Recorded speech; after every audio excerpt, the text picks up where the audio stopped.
presentations. And that usually takes 2 hours. And so what we're going to do today is go through that material in about an hour and a half. I took some things out, I put some things back. But basically what I wanted to talk to you about today, my name is Charles Antonelli, and I work in the Research Systems Group of the LS&A Office of Information Technology. And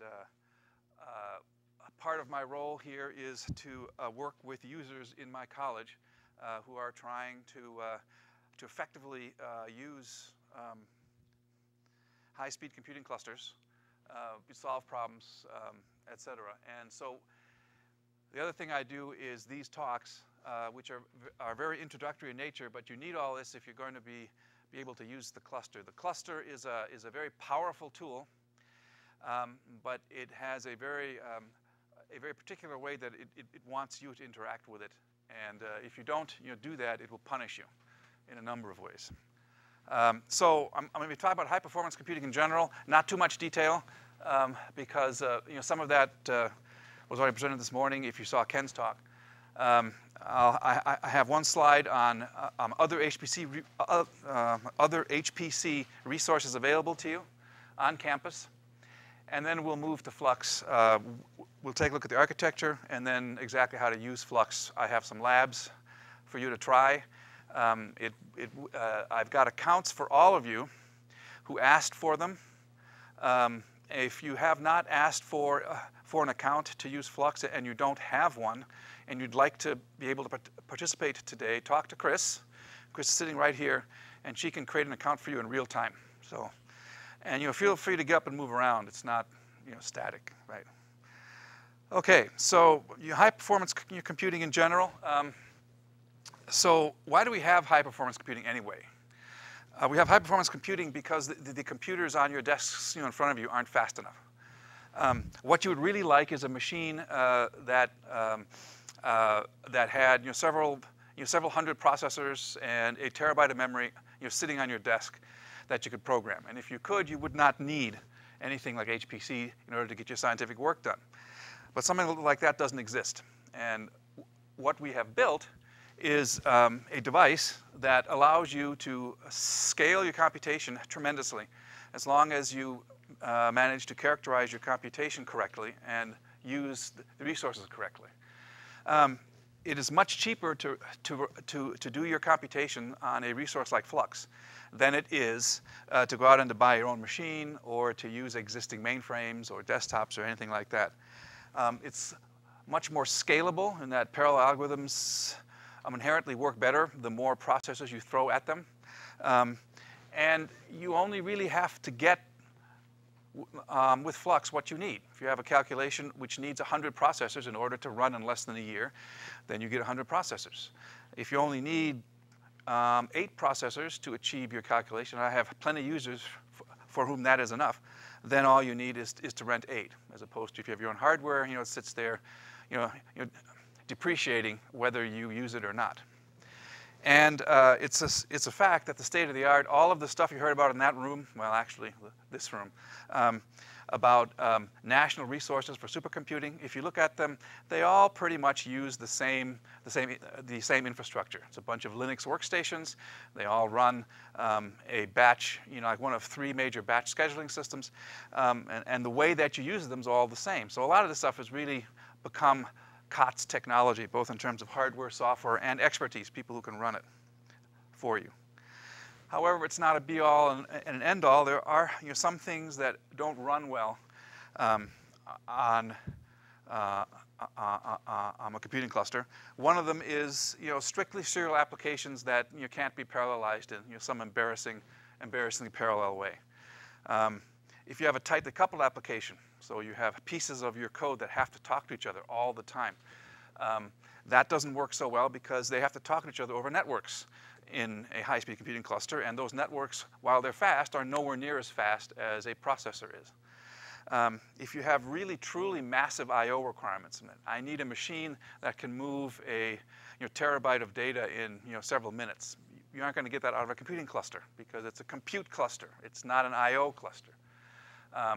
Or if you have extremely large memory requirements, I need a terabyte of memory. That's really hard to do in a computing cluster and be able to address the memory all from the same set of cores. If it's often difficult to port the software from whatever language it's written in. You have to buy expertise to do that. Some things you can't port at all. Some environments don't work well. And if you don't have any COTS expertise, there's a little bit of a steep learning curve. It takes about 6 months or so for someone who's never used or has never seen a cluster like Flux to become proficient in its use, let alone be able to write code in it. So briefly speaking, there are two programming models. Even if you're not writing code, the applications which you run from vendors are usually in like one of two, usually utilize one of two models. The simpler one is called the message passing model. It's the one at the top. And that's where your program is broken up into a number of different processes, and each one of these is running on a different processor somewhere. And these pieces talk to each other using messages. So if this piece wants to talk to this piece, it will send a message over to that piece and maybe send some data along with the message. This piece will do the computation and then maybe send it back. And that scales very well. It's typically used in the case where the data you're trying to process is too big to fit onto any one machine. So on the Flux cluster, all the nodes have 64 gigabytes of memory.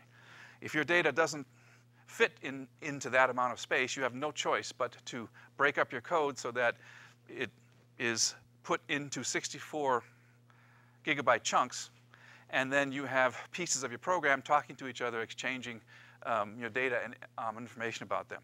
It's a particularly simple model. There is a standard library to use it.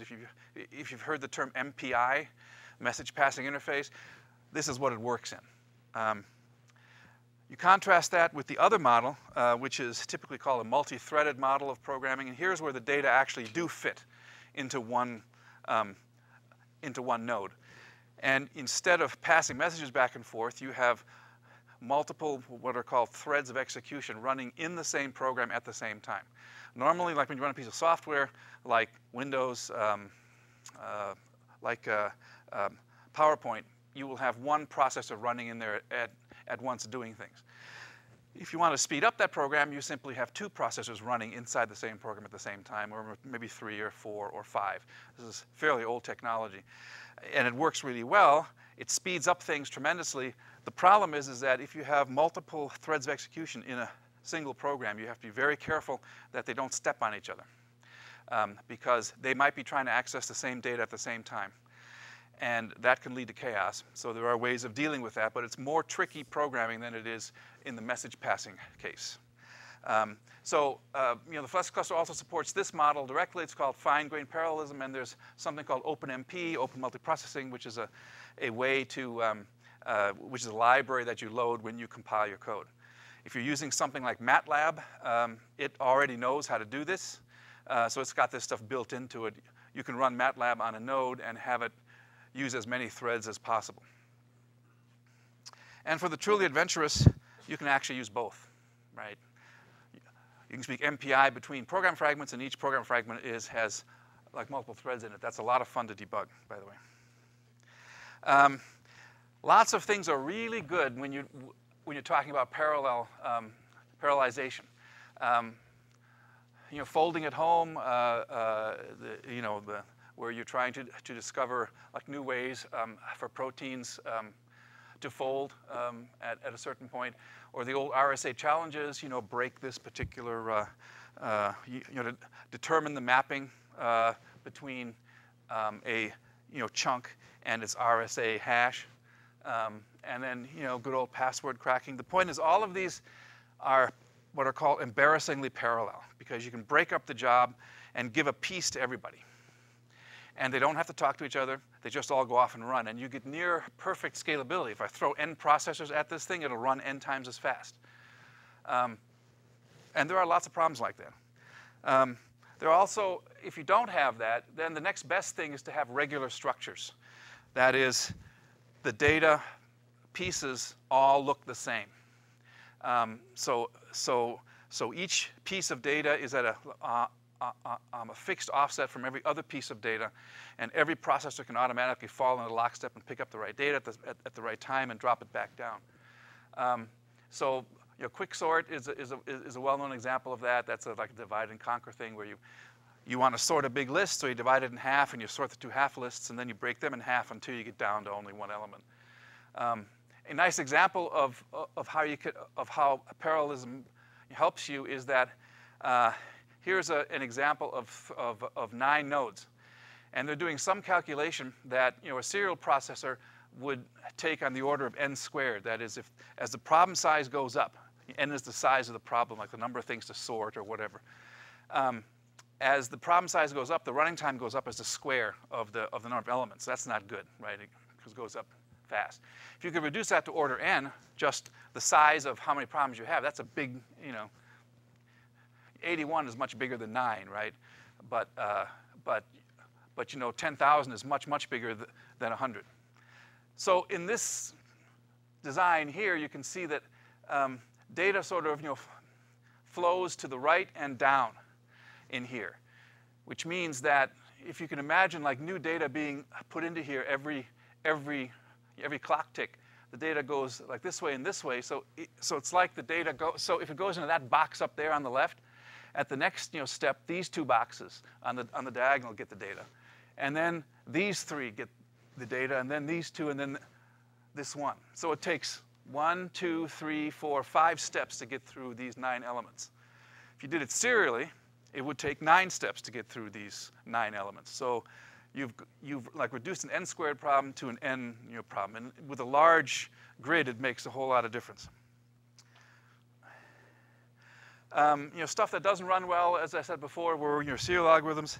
Stuff that's not regular.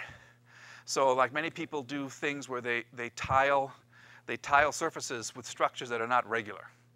And anytime you do that, you now have extra communications at all the boundaries that you can't write down simple expressions for. They have to happen when they have to happen, and that slows things down.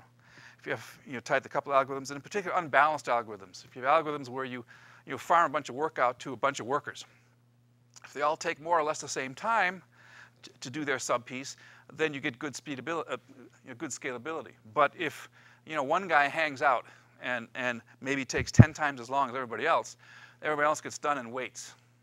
And anytime you wait, you don't get good performance.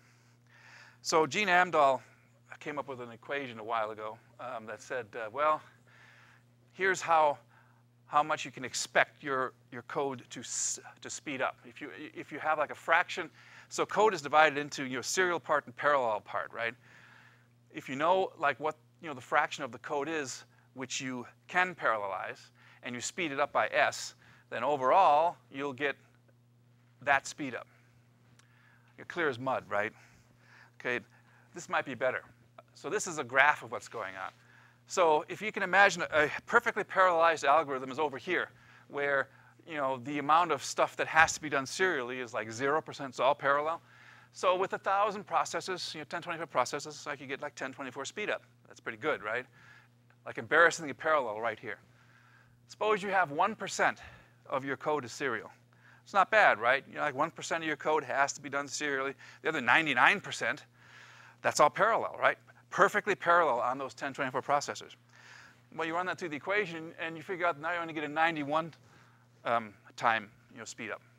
So you've gone down in speed up for the overall code by a factor, by 1 order of magnitude. An order of magnitude. So this is why your serial processing is not so good. How do you determine the fraction of the code? Well, by looking at it. So like when you're designing the code, there's like some things you can do in parallel. They don't have to talk to each other, the pieces. But other stuff has to be done in serial. Like usually you're setting up the problem, farming out the work to everybody else. That's usually done by a master. And so you can pretty accurately characterize how much of that you need. And you can't get away from it. I mean, unless you have an embarrassingly parallel problem, you'll always have greater than 0. And so you're always going to be on that side of the curve. I mean, 4% scalable, you're down to like a 24x. So this, I put this up because, you know, many people, if they're new to the field, will paralyze their code and like run on the cluster, and when they get back the results, they'll be disappointed. I mean, that's why Gene came up with his equation. And this is why. All right, so if you want more information about resources besides Flux that are available to you on campus, a good place to start is the Cirrus project, where, you know, Flux is one of the, you know, projects under the Cirrus umbrella. And beyond campus, there's Exceed, which we talked about this morning, but other things like Amazon EC2 and the Google App Engine and Azure and so on and so forth. These are all other resources like which are available to you. Pros and cons of which I don't have time to go into, but most of these, except for Exceed, are commercial products, and you're paying essentially commercial rates to use them. Exceed is very nice because it has much larger resources. If you have a very large problem that's too big for Flux, your Flux is a great stepping stone to, you know, like to cut your teeth in how to make this stuff work in the PBS environment. Then you can get an Exceed allocation and then run much larger jobs. In general, those jobs take longer to start because you have a much larger user base. And Brock Palin is the campus champion for Exceed. So get in touch with him if you want more information about that. All right, so this is Flux. It consists of a number of compute nodes, so those are the green boxes, 2 login nodes, a data transfer node, and then some storage. This is the model which you should have in mind when you're using it. You log into the login nodes to do your testing and your compilation and your debugging, and then you schedule jobs to run on the compute nodes. You use the data transfer node for higher speed data transfers into and out of the cluster. And the storage, I'll talk about, it provides a place to store the results of your work. In reality, the way it's implemented right now, Flux is carved out of another campus resource called Nix. So really what we have is this piece down here. The only reason I mention this at all, and of course we share storage, the only reason I mention this at all is because when you run on Flux, you will see the string Nix in certain places in, you know, some of the diagnostics that are, you know, coming out, and I didn't want you to be confused by that. For all practical purposes, you want to look at this and remember this fiction, because the long-term plans are actually to completely separate the Flux resources from anything else on campus. But of the way that the project was created 2 years ago, it was, you know, started as a part of something else, and the something else is being split off. If you look at a node, all the nodes are the same. They have 12 cores. So each of those is a CPU. So if you have on the desk in front of you like a Core 2 Duo, it'll have 2 processors on it. These guys have 12. If you want to spend $12,000 to $13,000, you can get a node like this. But the fact is, we have hundreds of them. It has a local disk. It has they all have 40 gigs of memory and a connection to both Ethernet, a conventional Ethernet network, and a high-speed network called InfiniBand. So the thing to note here is that we have 2,000 cores. As Ken said, you know, this morning, that'll be 4,000 cores in January. Actually, it'll be that in December. But the intent is the problem size that the cluster is built to handle involves approximately 4 gigabytes of memory per core. So the unit of exchange in the cluster is the core. You talk about how many cores you want to have for your allocation, how many cores you want to run against a particular problem. Roughly speaking, you're allocated 4 gigs of memory per core. It can go up or down depending on your needs, of course. But overall, you can't get more than 48 gigabytes per node. We have a 4x a very high-speed InfiniBand network. The big deal about InfiniBand is not its speed, but its latency. It has very low latency. The time it takes for the first byte to travel across to the receiver is under 2 microseconds, which is really very good. When you have lots of short messages, that's what counts. And we have a scalable high-performance file system called Lustre. This is absolutely standard. Everybody who has an HPC cluster uses Lustre or something like it. It supports direct I/O for MPI jobs if you care about that, and it's available to all of the compute nodes and all the login nodes, preferentially.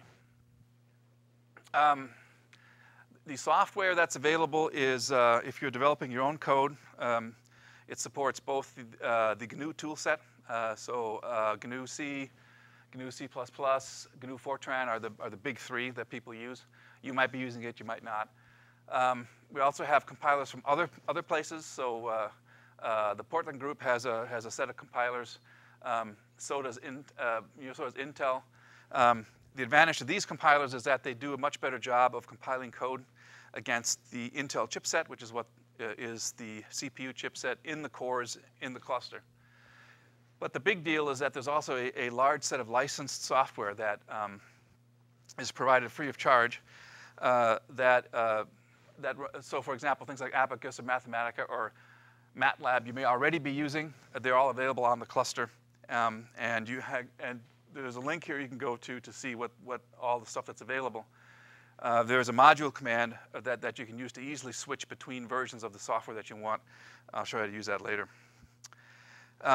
There is a network which connects all of the Flux nodes. That is the InfiniBand network. There's also an Ethernet network that backs it up. That network is campus-wide, but it's private to the campus. So if you're outside the university, you can't get on that network, which provides a measure of security. The login nodes, on the other hand, you can get to from the outside. And the data transfer node is a fairly new thing. It's a single node at this point whose purpose is only to allow high-speed data transfers from outside the cluster into the data storage in the cluster and back out again. Currently, it's connected at 1 gigabit. Real soon now, will be connected at 10 gigabits to the backbone. So what this means is that only the login nodes can actually access the internet. The compute nodes can't. And if that makes a difference, that is, there may be computations where code running on the nodes, on the compute nodes, needs to get at the internet. They can't do so directly. They have to go through the head nodes to do that. And there's ways to do that they support. Basic SSH. Currently, the cluster supports 143 terabytes of short-term storage. That's going up to 375 again in January. This is for very large, for very fast and short-term data usage. So while your code is running, it's reading and writing in this space. This is sometimes called scratch space, if you're familiar with the term. But it's not intended for long-term storage. So after your computation is done, you're supposed to take your data off. There are home directories that are mounted on /home and /home2. These are smaller. 40 gigabytes are given per person, and they do have quotas turned on, so you're limited there. The idea is that this is long-term storage where you develop code. This is where you store your code and your source code and your object files, and this is where you work.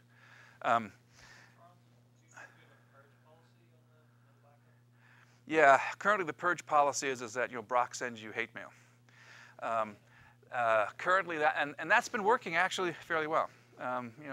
Users are quite good at getting old data off. When we go to 375 terabytes, is actually going to a different file system, and at that point, quotas are planned to be turned on. The one thing that your Flux does not provide, and probably never will provide, is large long-term storage. For that, there are several alternatives available to you. For example, ITS value storage is, in fact, Home 2 is basically ITS value storage. Or a departmental server that you can mount directly onto the Flux head nodes and access data that way over NFS. you can take a look at, if you log into a head node and do a df minus kh, it will tell you, how many other people are already doing this, and many people are. So this is for direct access to data. You probably wouldn't want to use this for computational data because it's very slow. It's over NFS. But it's a great way to get data from your departmental server into Flux, and then once it's in Flux, operate on it, and then get it back. One thing I want to mention, which is very new, is Grid FTP. This is a service that will allow you to use. It's basically the big advantage to you is that it has high-speed data transfer. So it's much faster than SCP or SFTP in moving data back and forth. And it does this essentially by playing some tricks at the TCP level, so that if one TCP stream gets stalled, all the rest of the streams that are going in parallel copying your data are not affected. And this tremendously boosts your throughput. The nice thing about this is that it's wrapped around something called Globus Online, which lets you very easily authenticate to it and set up endpoints so you can copy data from wherever you want in space reached by Globus Online, which is basically the world, onto your machine. So you can set up an endpoint on your machine if you want to, and it will use the pipe going to your machine, however big it is. But the big thing is that we have 2 machines on campus that are those resources are identified by Grid FTP IDs /Flux and /Nix. These are servers that are sitting on campus that you can use as an endpoint, a high-speed endpoint, to get data from elsewhere onto campus and into Flux. And there's if you look at this URL is actually a tutorial on how to do that. I don't have time to go through it, but it's really cool. It takes like 30 seconds to set up on your machine, and you can start doing transfers. It's persistent. It will keep trying until it is able to transfer. It's very nice. All right, using Flux.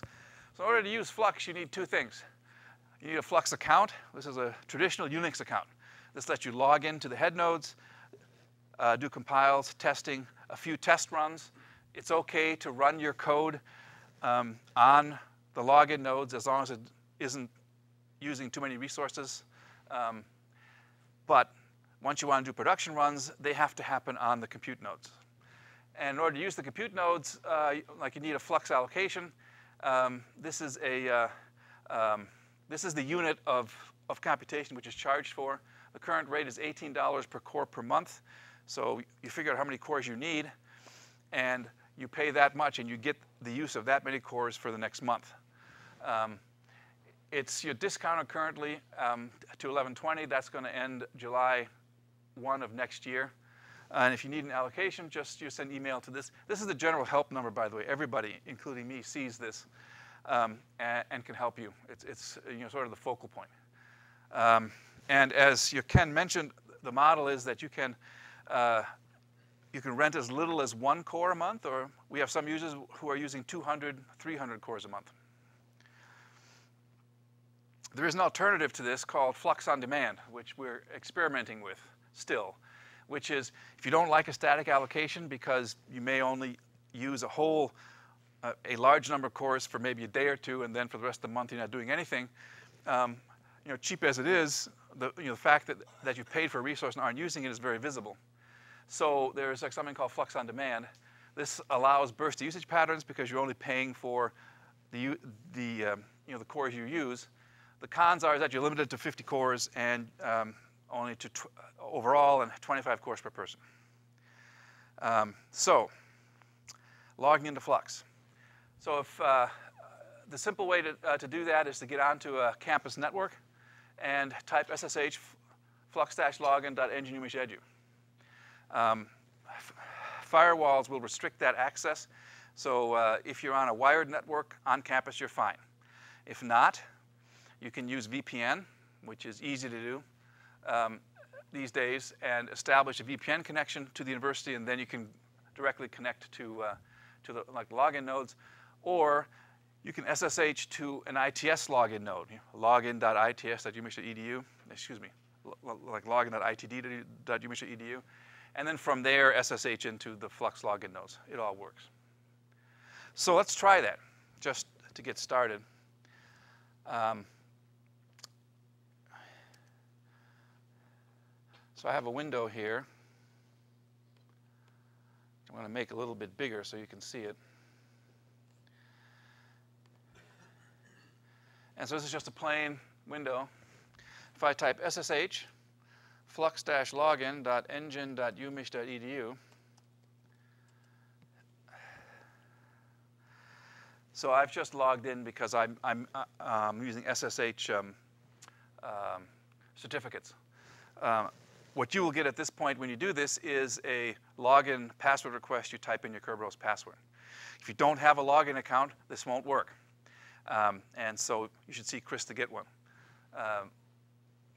So this is what a login node looks like. It's just a regular Unix node, really. If you look at what it's doing, it isn't doing a whole lot right now. It's only 0.8% busy. But there are a lot of people logged into it, and they're all they're doing various things like compiling their code. And we're going to do this in a minute, so it'd be good to try this now.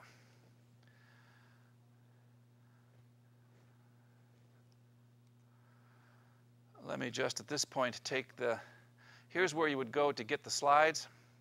Unix.lsa.umich.edu.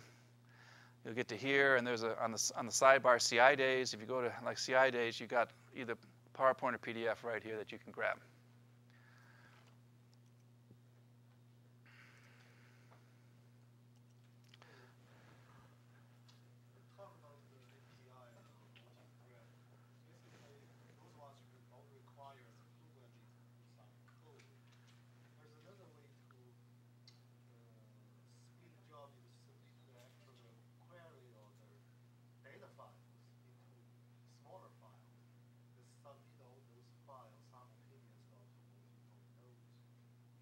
Right, sure. So, I just wonder which one is more efficient. Well, so the question is you don't have to use MPI on the cluster, right? You can just break up your job into a number of different pieces and then submit them all. Yes, of course. That's the embarrassingly parallel thing I was talking about before. If you can take your code like protein folding at home and break it up into individual pieces that don't communicate with each other, that only do a small piece of the overall calculation. Maybe you're doing a parameter study, right? So you can do many, many different runs, each with like a slightly different set of parameters. You can submit those all at once as your serial jobs. That's fine. Flux actually encourages you to do that. Not, there are some clusters which don't want you to run that stuff unless it's parallel. But here we recognize that that's actually what a lot of people need to do. So you can perfectly well do that. So we have users who they may submit 100 or more jobs at a time, and the system just runs them one at a time until they're done. That's perfectly okay.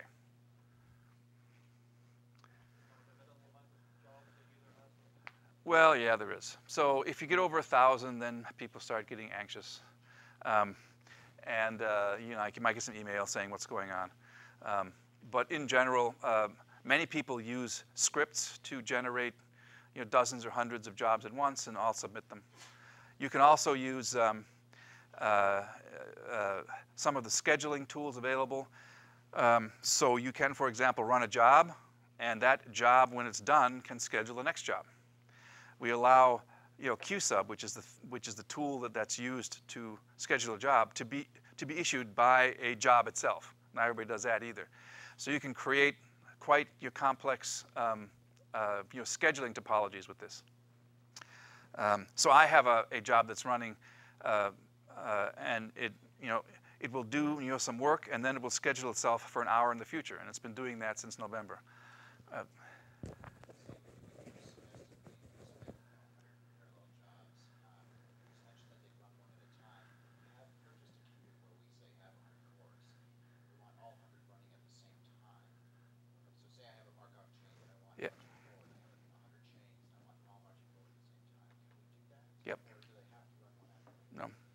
They're independent.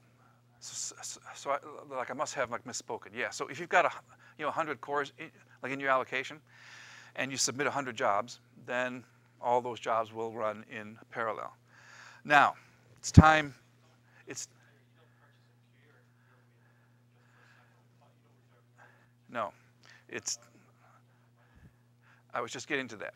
So if Flux were a a system where the oversubscription rate, like the rate at which you let users into the system were limited to 100%, right? So you're not oversubscribing at all. Then what I told you is true. You get 100 allocation, you run your 200 jobs. The first 100 would get your processors, and off you would go, right? Now the thing is that the Flux system is oversubscribed, and it's oversubscribed because that drives the rates down. And it was designed to be about 25% oversubscribed, so like 125% load. Okay. Currently, it's much more oversubscribed than that. Once these 2,000 cores go in, that'll go away again. And the intent is to stay ahead of the curve. Flux has been a fantastically successful thing over campus. I've watched it since last November, and over the summer it really took off. The problem with that is that if you have a large job, it won't start right away because the cluster is oversubscribed. It's made worse by the fact that if you use the multi-threaded model, where you say I've got 64. I want to use 64 cores, but I want to use the thread model. So I need 8 cores per node, and I need 8 nodes, right? I need entire nodes. That will put you down in the scheduler, way below the person who says I need 64 cores, but I don't care where they are, because in the latter case, the scheduler can stick them in anywhere it wants to. I've got a slide on that.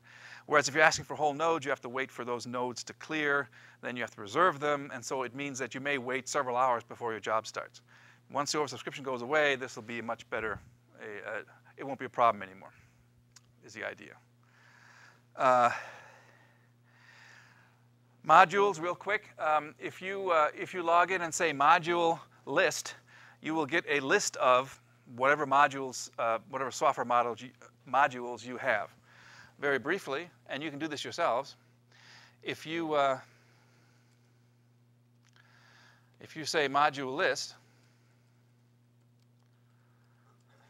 you'll see something like this. For anyone who's done it, how many modules do you have? 8. Very good. So like 1 through 8 up there are standard. So everybody gets, ignore like Moab and Torque for now. See, number 3 is Intel compiler, and etc. So you've got the standard version 11 of the Intel compiler. You have like version 1.4.3 of OpenMPI. You've got the standard versions of stuff. If you want to change and use the PGI group compilers, or you want to use GCC, you can say module load and then give the name of the thing you want to load. I added 9, 10, and 11.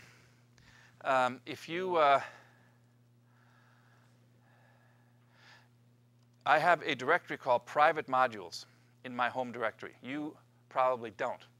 But if you go into private modules, there's a file called default. And if you look at that, this is a set of load commands: module load, git, visit, and MATLAB. It gets run every time I log in, so I don't have to do it. If you want, you don't need to use this file. You can type it in every time. What's incredibly important about modules is when you establish your module environment, the right compiler, if you want to use MATLAB, you have to load MATLAB. Once you do that, that becomes part of your environment for this login session. Any job that you start with a QSub, any job that you start during that login session will inherit the module environment you've created. Jobs running on the nodes don't establish their own modules.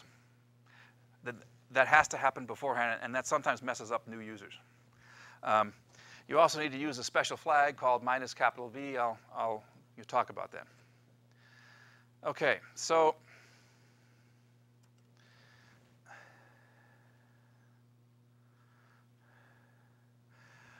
once you log into the login nodes, you have the standard Flux environment. If you're used to Unix platform tools, these guys are running Red Hat RHEL 5. It's got the standard set of tools that you would expect on a Linux box. And there they are. So if you like a VI or Emacs or Nano, they're all there. One thing that sometimes messes up new users, particularly if you've developed source code on non-Linux platforms, is that the line endings are different. There are two tools available called DOS to Unix and Mac to Unix that you can use to reformat source code so that it will work under Linux. Generally, if you try to compile code that has the wrong line endings, you'll get errors. This will take care of that. By the way, I'm going through this all very fast. The slides have a lot of information in them, and they have some good references at the end. So the intent is for you to have this after class to refer back to. So here's how you would actually, this is an introduction to how you would compile code for a cluster. It looks very much like how you would compile code in general. So for example, under serial code C,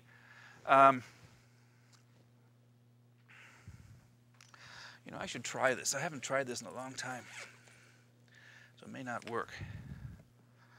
But usually I'm giving this lecture in a room where it's not so, where the screen's not so big. This is actually very nice. Okay, so here's, for example, how you would do a compile using ICC, which is the Intel C compiler.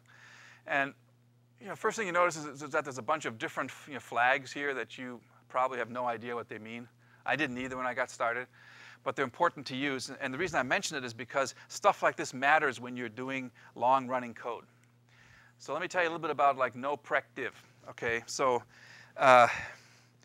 normally every compiler in the world, not just for for clusters, when you are compiling code, if there's a division in the code, like x equals a over b, instead of compiling code in there that uses the machine's divide instruction, the compiler will instead take b and invert it. That is, if it's a constant, then it can just go ahead and compute the inverse of it, and then multiplies a by that inverse. So the code that gets generated is a times something. Okay, so why do you think they would go through the trouble of doing that? Because they're equivalent operations, right? Faster. Yeah, that's the only reason. One of the things that matters in this world is speed. And it turns out multiplication is faster than division, right? You remember that from doing long division? It isn't any better for the processor, right? Okay, that's cool. And in fact, that's what all the compilers do by default. But no prec div says, don't do that. Instead, emit code to do the division. Why do you think you would want to do that? It's going to be slower.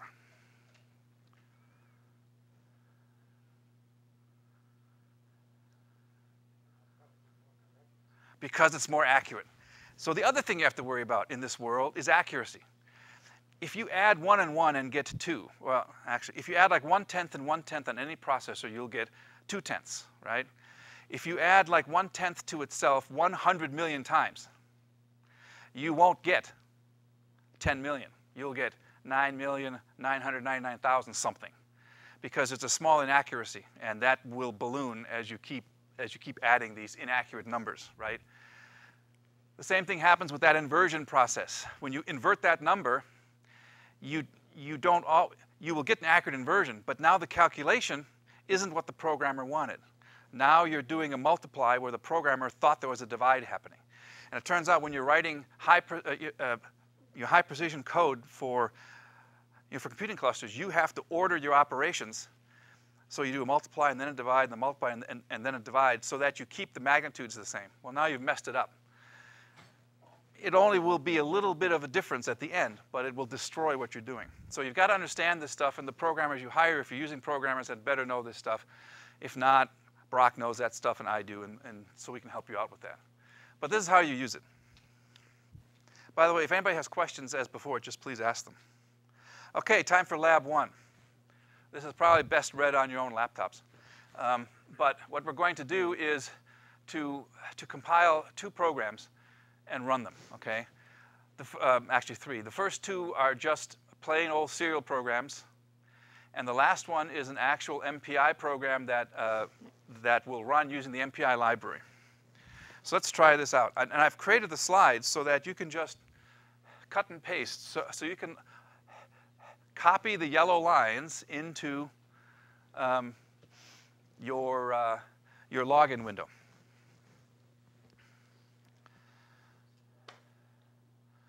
and I'll do the demo up here.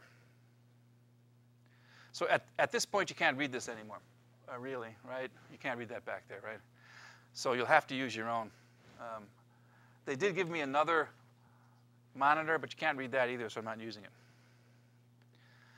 But so, for example, in my home directory,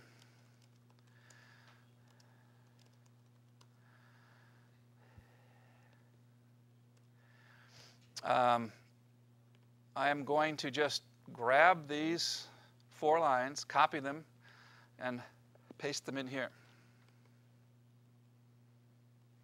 And what they do is they will copy a line of code, a directory from Brock Palin's home directory called cac intro code tar.gz. It will untar those files and then put you in that directory. So if I do an ls, there's all the programs. So is anybody stuck who wants to do this? Chris volunteered very nicely to help. Thank you for that. So let's take a look at one of these. So let's look at, for example, hello-world.f90. Now, if you're proficient in the VI editor, that's supported here. If you like another editor, it might be here, or you can use less. LESS is a paginator, and you give it the name of the file that you want to look at. So you can say less space hello world.f90. And if you do that, it just lists out a page at a time and stops. This is a very short program, but it's written in Fortran. Anybody remember Fortran? 1, 2, 3. Yeah. Okay. So I used to write Fortran in 1973, around there, and you're back in high school, and I haven't since. This is great. But this is what Fortran looks like now, right? Completely different, but it's still Fortran. Fortran still has the best story in terms of precision, and you interface to libraries like the standard mathematical libraries. So that's why you still see a lot of your Fortran code being used. So let's compile that and run it. So execute these 2 steps. First, you'll use the compiler, and then you'll run it. So here we go. So what you'll get is you'll get lines which look like this. And so this is part of the compilation, and then we run, and it puts the output into F90 hello, and then you run F90 hello, and it says hello world. Little anticlimactic. Still, this is your first code on the cluster, so you should feel good about that, right? Next, let's do the same thing with the Intel C compiler. If you're like me, you've probably never used the Intel C compiler, because I always use GCC. But it's the same story here, right? You compile it, you tell you a few things about it. It will leave the output in C hello, and when you run it, it says hello world. I didn't show you the hello world.c program, but it's what you expect it to be. The fun one is actually the next one. And here what I want you to do is to take a look at c_ex01.c. c_ex01.c. So I'm doing less c_ex01.c. So if you've never seen an MPI program before, here's one. So MPI is like just a set of library calls that will more or less automatically do the message passing, so you don't have to do it by hand. So at the top, there's a call to MPI init. That's sort of get things rolling. And these 2 here are, and they're pretty standard. Once you've seen your first 5 MPI programs, you'll say, gee, they all look the same. In fact, they all look like this. And in particular, each one of so the way that MPI works is that you don't write n different programs. You write one program. And that program is compiled, and that code is replicated across all of the nodes in the network, and they all run at the same time. And they talk to each other. So to make that model work, each node has to know, or each piece of code has to know, which one of the n copies am I? So each one of those n copies has a number, has an ordinal number called its rank. It starts at 1, starts at 0 and goes up 1, 2, 3. Here I'm just asking, how many how many total copies are there running of this program? That gets put into the variable numprox. And this one's asking, what's my number? And so based on that, based on your own number, you can decide what to do. A typical way of doing MPI programming is to have one master. And that master typically has a distinguished number, and the number is usually 0. So if my number is like 0 when I wake up, I'm the master. So I parcel out the work, like I figure out who gets what, and then I wait for all the other guys to come back with the answers.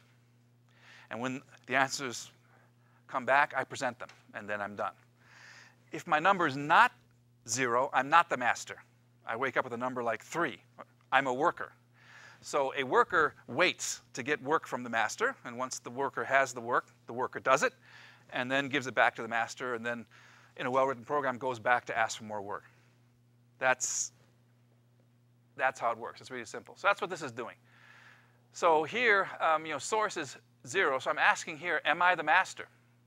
If I'm the master, it's a very simple thing. There's a master and like one worker. I'm going to be sending data to the worker. So here's the data. I'm going to send a buffer that has in it the number 5678. Not very imaginative, but still.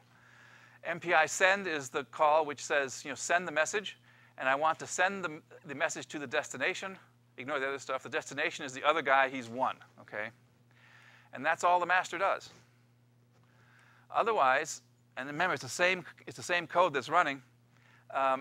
If you're the destination, I wait to receive the message from the master, and then I process it. Now, in this simple example, all I do is print it out. But it's a demo, right? And then at the very end, both of them call MPI finalize, and that means they exit. The key thing to remember is that this is all one program, and that depending entirely on what your number is, it does 2 different things. So let's run that guy. First, we should compile it. So grab the compile line, and you'll see that. It's pretty much like the other ones you see, but now you see this warning, FE update env is not implemented and will always fail. You can just ignore that. It means exactly what it says, and it really doesn't mean anything for the purposes of this demo. So you do have an object code there, C_EX01. That's what we compile, but don't run that by itself because it won't work. What you need to do is you need to say, somehow, I want to run this MPI program, and I want to run 2 copies of it, right? Like one master plus one worker. So I do that with this MPI run command. So copy that. Whoops, wrong one.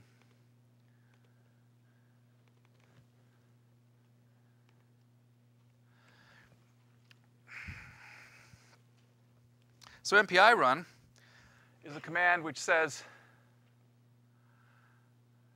run this MPI program. I want to run 2 copies, and I don't care where you run them. And this is the name of the binary I want you to run on all of the hosts, right? All the processors. Fine. So it starts that.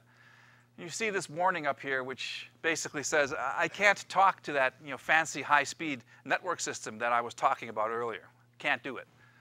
Well, that's because you're on a login node, and on a login node, there is no high-speed network you can access because it's already being used by something else. It's being used by the scheduler, so you can't have 2 people using it, so you can't use it. So instead, it falls back to Ethernet. But just ignore it. And here's the actual output.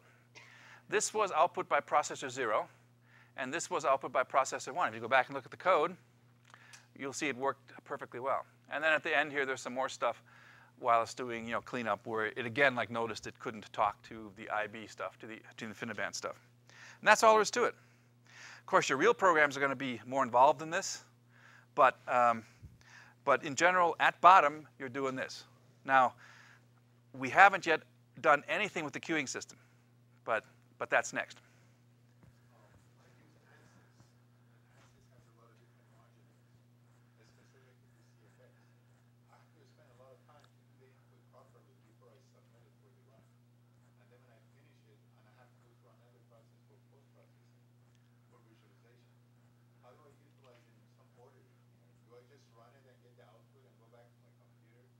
Yes. So I've got a slide that will show you that in a minute. I'll answer that. So the question was, like, what's the workflow involved in like doing this for real on the cluster, right? I'll show you in a minute because I have a slide for that. So,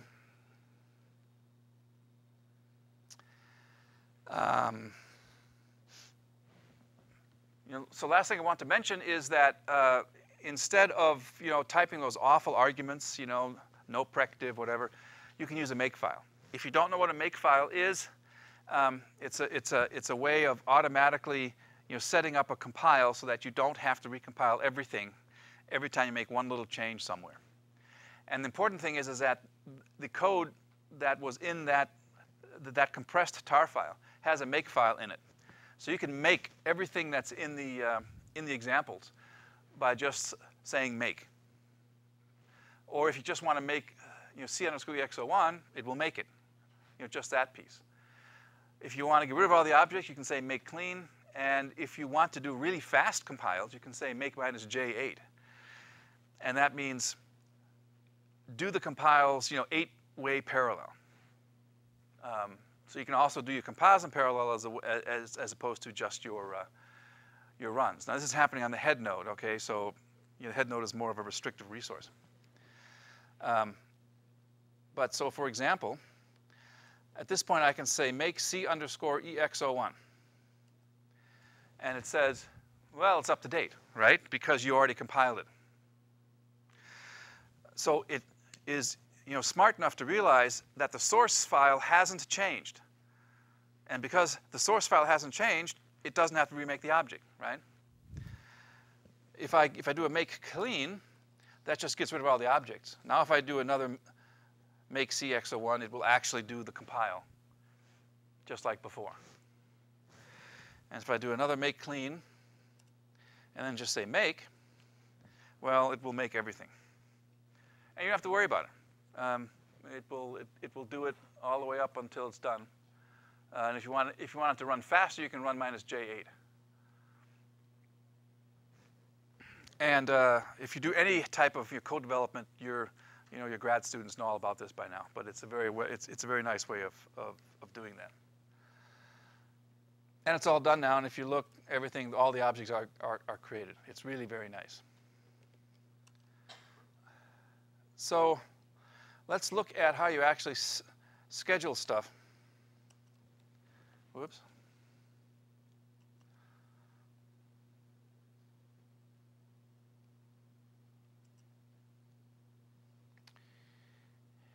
On the cluster. So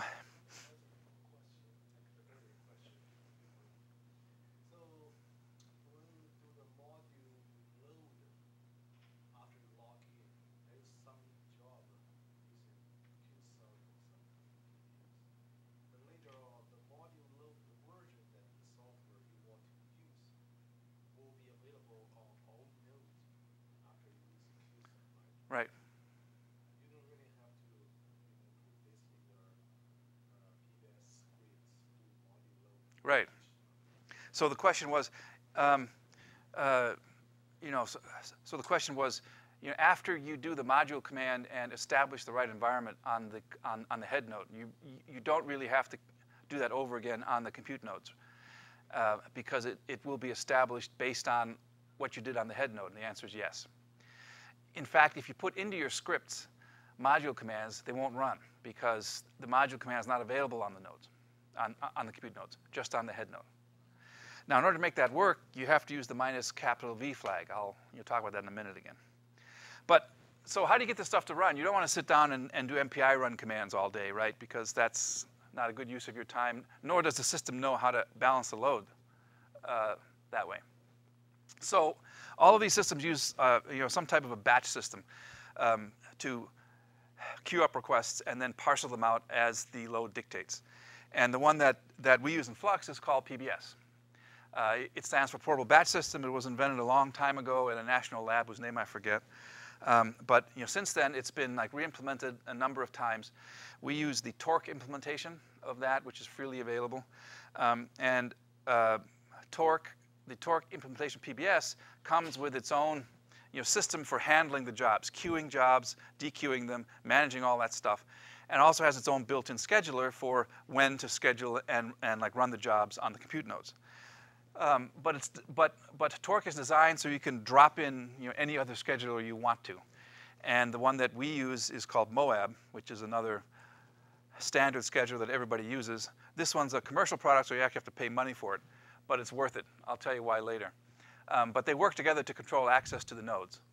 All you have to do is to write scripts and then present them, queue them to the system, and the system will run them at the appropriate time. So here's the answer to your question about what the workflow looks like. So you create a batch script, and the batch script has two purposes. It gives some information to the scheduler that will let it schedule your job. How much stuff do you need? How many resources do you want? And how much do you want to use of them? But the rest of it is just a regular script. And so it's a script that will like run your software through its paces. If you have multiple binaries, you can put that in there. And like once you do that, you submit that to the scheduler. The scheduler puts it on a queue. Eventually, it will come off the queue and be executed on some set of cores. When it runs, the system simply runs that script. And so your script will take data from any place that's available on the cluster. So from any of the file systems, from your local home directory, from scratch space, wherever, do its calculations and deposit the results back there. When it's all done, the batch system will send back a copy of the standard output and the standard error from your script. So if you have like print statements or echo statements in your script, they will be returned to you. And they'll be returned to you by creating a file in the directory where you did the submission from with a particular name. And you can look in there to see the results of the run. After that, the data are available for you to look at, to use maybe future runs, or to copy off the cluster onto your own machines or someplace else in the world, but that's all manual steps.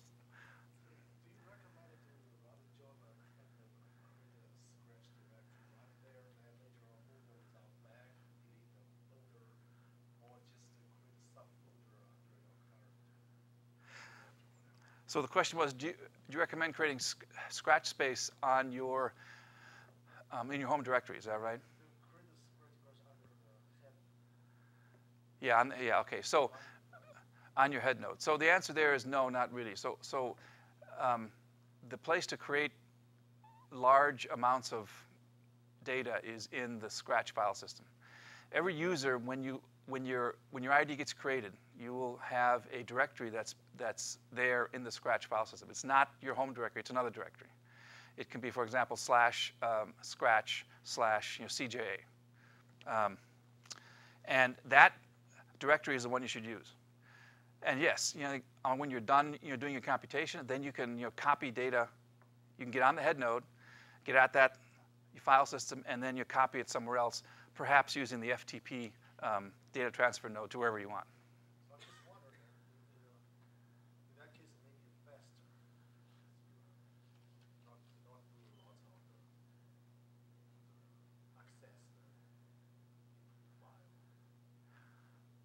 I guess so the reason why you'd want to use the scratch file system and not the head node file system is because the scratch file system is faster. And it's bigger than what you have on the head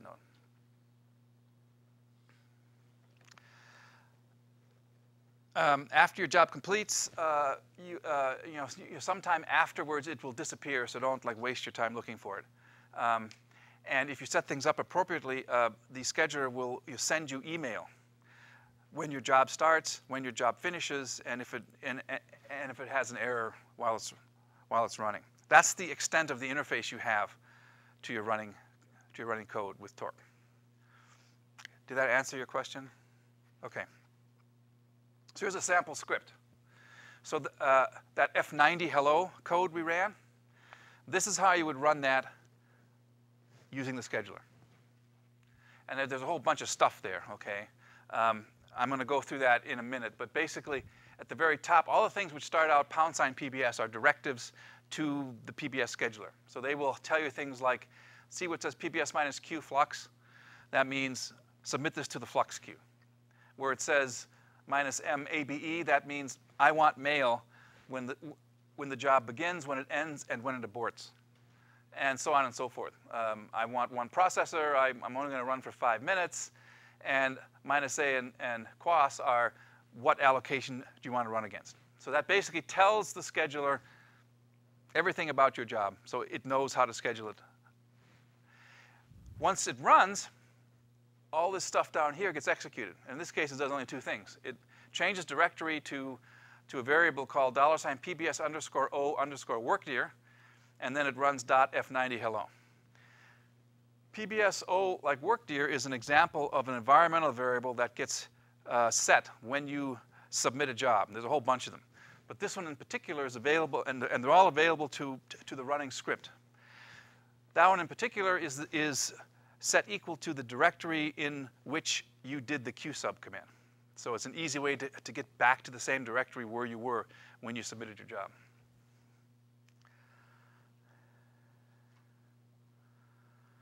Here's like a slightly different one. This one is a sample batch script where instead of only running one node, you want to run 16 copies, say. So here is PBS minus L prox equals 16. Now I want to have 16 cores, not just one. And everything else is the same.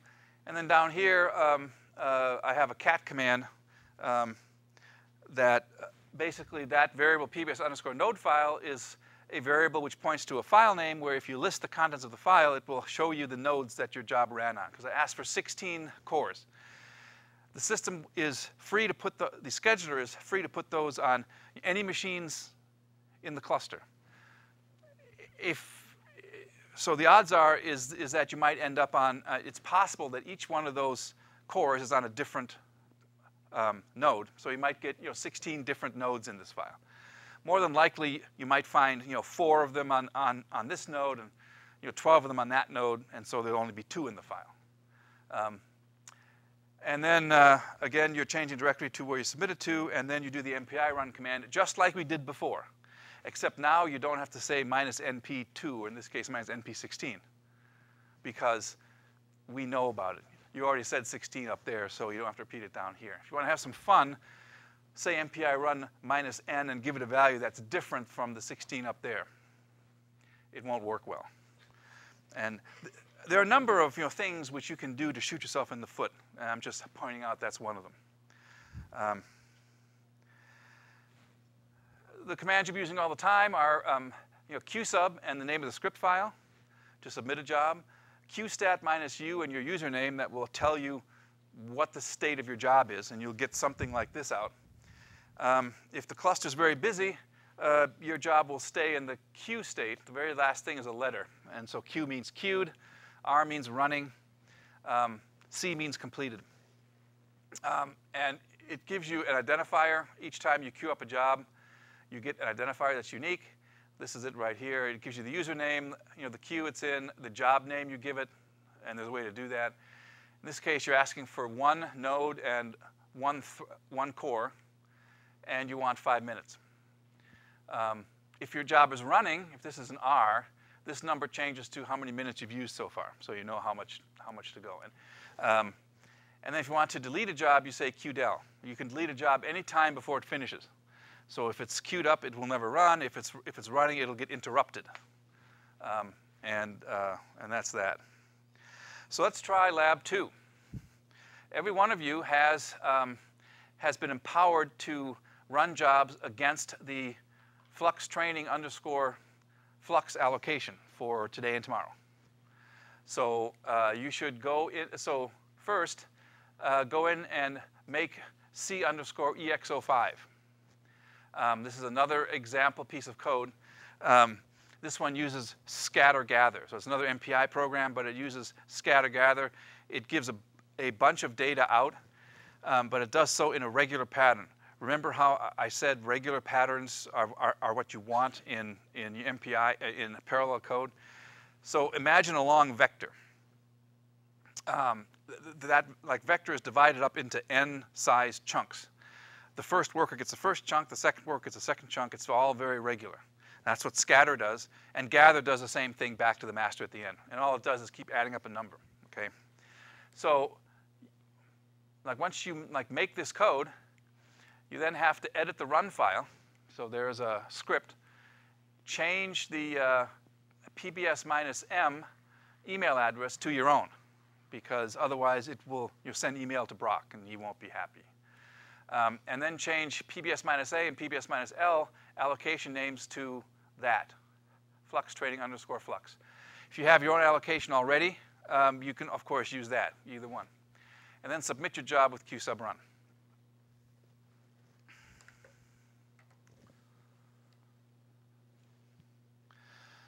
So,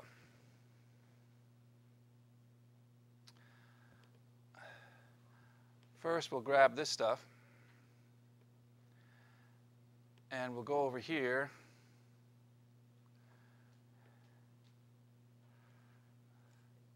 Well, you know, it's unbelievable. And we've already made it, of course. But if it wasn't, we'd have it by now.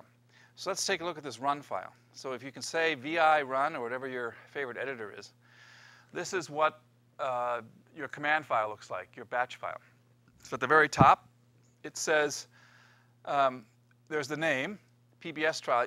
You can name this anything you want, and that's what goes in that column in the qstat command. So I'll change this one to CJA _ PBS trial. Now, in this case, we're asking for 4 nodes with 2 cores per node. Okay. What I'm going to have you do actually is to change that to prox equals 8. So you can go in here and say prox equals 8. Everything else stays the same on that line. Here's why. If I say, what was there before? I say nodes equals 2, processors nodes equals 4, processors equals PPN equals 2. I'm asking for 4 nodes and 2 cores on each node. Worse, I could ask for 1 node, and I could ask for 8 cores on that node. The more specific I get about the resources I need, the longer it's going to take my job to run. And if you type free nodes, this is a very useful command. This is what you're up against. Currently, we have 2,000. Oh, look at that. Okay, so yeah. But still, so there are now 4,016 cores that are configured. 2,000 of which are actually usable, or actually like 1988 are actually usable. Okay. Real soon now, this is going to become real close to that, and I'll be happy. But right now, there's like almost 2,000 cores available, but 1,900 of them are being used. So the load on the system is, so 96% of all of the cores in the system are being used right now. So if you come along with a request that says, I want 4 whole nodes and 8 cores on each node, you're going to wait a few hours before it'll start. If you say, look, all I want is 8 cores, I don't care where you manage to find them, it'll run a lot faster. Because the scheduler, and the reason why we pay money for Moab is because Moab does something called backfill. The big jobs are scheduled normally, but if there's like room left over in the edges, it will put small jobs into them so they'll run much faster than they would otherwise. And you will depend on this, or you'll be unhappy. Okay.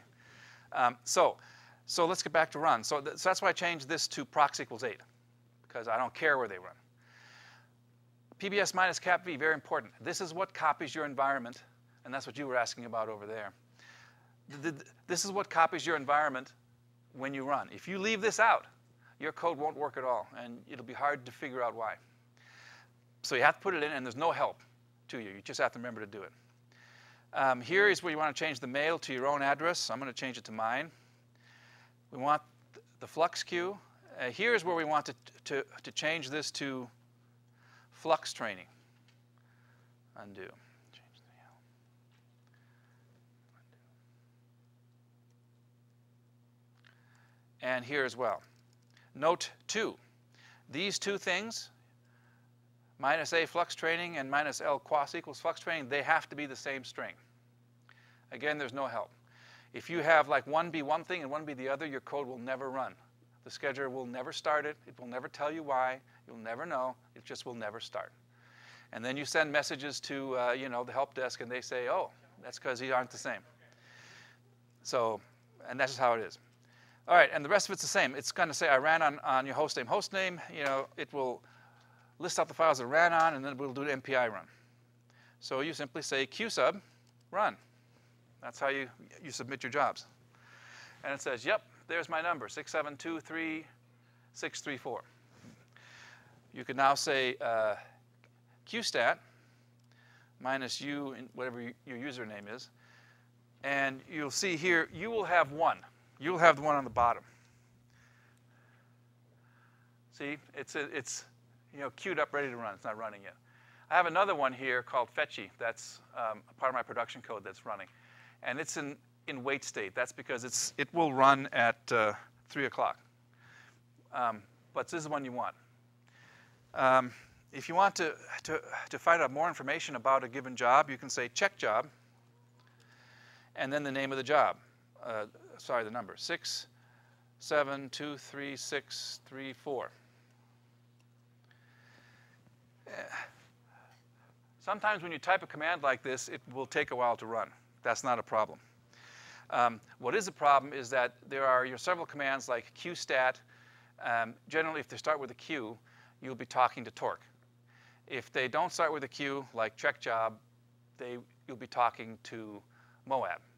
And torque and Moab, because they're different things, have different ideas about what state the system's in at any given time. So you might get conflicting answers. qstat might tell you one thing, Moab might tell you something else. If you wait a little while, they'll both eventually get to the same place. So this is a particularly opaque piece of output, but it does tell you some things about like what's going on. So what you care about is at the end here it says, job request cannot run in partition. Your Flux available procs do not meet requirements. So it looked hard to try to schedule my job. And I wanted 8 processors. It was able to find 1. Everything else is being used. Okay, so I don't run, so I wait. Eventually, the longer I wait, the higher my priority gets, and eventually this number will go up and it'll start running. So we'll look at it again in a little while. If the cluster weren't 96% busy, it would run right away.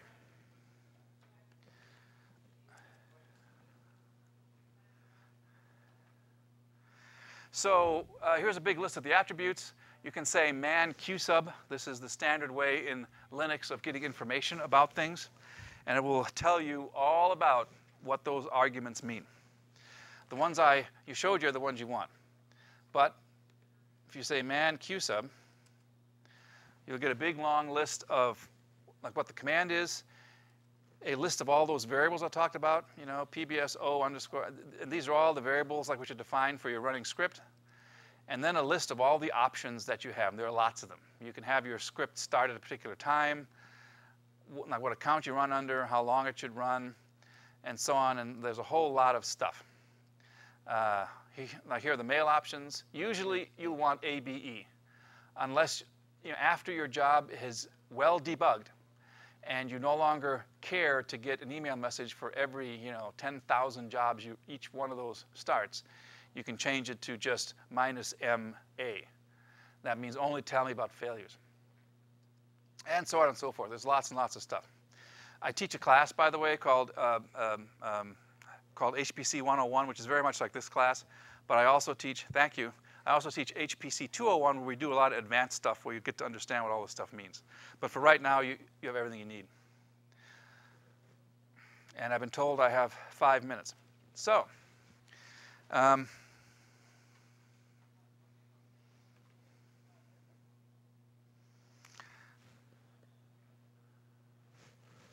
it's not good. It's not good. I have the spinning pizza wheel here. There we go. Okay, so you can. Like what I want to tell you is, here are the things you can most often limit. How much wall clock time? How much time are you going to run? Whatever the estimate is. How much memory do you want? You can ask in units of megabytes. You can ask for memory for each individual core or for your entire job. If you go over those limits, if you say I'm going to be running for 15 minutes and you run for 16, your job will be killed. If you use more memory than you say you're going to use, your job will be killed. You do anything wrong, your job is killed. That's how it works. And so you learn, generally the rule I use is I estimate, I do a test run, and from the test run, I will estimate what the real run will take, and then I add between 10 and 25%. And then I get back some results. The mail you get, the minus ABE stuff, will tell you how much time it took, so you can more tightly bound your estimate, because the longer you estimate, the more resources you want, the longer you'll wait in the queue, even if you don't use them. So you have to, right? It's the only way to do it, right? So far, how they're schedule the jobs, as short as the first, or a combination of I've got a slide on that. It's called fair share. Just hang on. You'll get there. I just have to go fast because I only have a few minutes. So you can also use interactive jobs. All that stuff that's in the PBS file, you can put on the command line, like -L, prox equals 2, blah, blah. And then at the beginning, you say minus cap I. What that will do is it will start an interactive job. Instead of running your batch script when you're through the queue, it will give you a shell. And that shell is actually open on the node that your job is running on, so you can type commands interactively. So you can type the commands in your batch script interactively, see how they work. You can do debugging. It's really great for running your code in test mode on an actual node, not the head node. And there's a lab here that will do exactly that, but we don't have time to do it. But if you were to run that command up there in yellow at your seats right now, you would get your own shell on a login node. So the last thing I want to talk about is gaining insight. The scheduler basically determines when your job runs. If you specify an inactive allocation or something else is wrong, it will tell you in some cases, this is an incorrect request you've made, and I won't schedule the job. In other cases, it will try to schedule the job, and it will fail. It will try again and fail, and it'll do that forever. And so you have to go in and use check job to figure out what you did wrong. There is no preemption, and that's because preemption doesn't work. There's a rumor that preemption is actually going to work in the next release of Torque. So that will make this a little bit easier. So if the resources you want aren't there, you have to wait until they become available. And the way that they become available is the scheduler asks or figures out how long you have waited for a particular resource, like your cores, and how much of that resource you have used in the past. So the longer you've waited, the higher priority you get. The more you've used in the past, the lower priority you get. That's called fair share. So it sort of round robins everybody, right? And eventually it will, if you have a really big job and you want 200 cores, eventually what the scheduler will notice after you got a high enough priority, will start reserving nodes and say, don't anybody start anything on these nodes because I'm reserving them for you. But that will take hours, maybe days. And so you can think of the scheduler as the scheduling policies. It will try to fit small jobs in the gaps. So you can think of this as a big Tetris game. So here are the cores that are the execution engines, and here's the work in vertical lines that is being shoved into the cores, right? So at the next schedule cycle, we're going to run all this and then all this. So the scheduler takes care of creating this matrix of stuff. But because of the requests, because they don't fit perfectly, just like in Tetris, there are going to be these black holes here that don't have anything in them.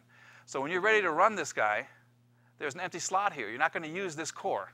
So if there's somebody out here that was just added that is only a single core, it's going to pick him up. Like this guy right here, it's just a single green core. It will pick this guy up and jam him in there and then run him right away. That's called backfill. And that's why you pay real money for Moab, because Moab does that and the standard scheduler that you get with Torque doesn't. So if all you do is submit these guys, you'll run a lot faster, and it really works. Okay, so that's the scheduler. To gain insight over what's going on, I already showed you the free nodes command. That will show you how busy the cluster is. Show queue will show you the state of that queue, but it will also show you the priority. So you know, and it will list it in priority order. So you'll get an idea as to where your job is in that queue. Sorry, that's diagnose minus P. Your show queue shows you very much like your queue stat. Your check job shows you detailed information about every job. If you run check job against a job and it always says, I don't have resources for you, there may be something wrong with what you're asking for, and it's probably time to ask for help. And then this one here, show start minus E all, will give you an estimate as to when your job might start. It's a lower bound.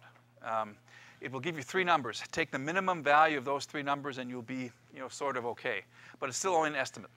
And if the cluster gets very busy after the estimate is made, then it's all bets are off. Here are some resources. In particular, this one right here, Edu, Kane, HPC. This is where you want to go for a lot of basic information about training. This is the most up to date. This has links to other places like here where there's a lot of basic tutorials available. This is where the email address that you use to send help requests to. And so in summary, what you want to do is really just a collection of Linux boxes. You have to write your code to run on it. It can potentially run things a lot faster than your laptop can. It doesn't really do GUI stuff very well. I didn't talk about that very much, but it doesn't. And the important commands you want are these. Last but not least, the way that you get the most work done is to have as many jobs in the queue as possible. The longer your jobs stay in the queue, the more priority they accrue. So if you keep the queue full of work, you will get better throughput than if you put in one job and wait for the result and look at it and then submit another one. That's just how it works today. So with that, I'm at the end. I do have, here's my information if you want to get a hold of me for more questions. As I said, I teach some more classes. Look on this page for information about that. And with that, I'm done, and I'll take questions. Okay, thank you very much.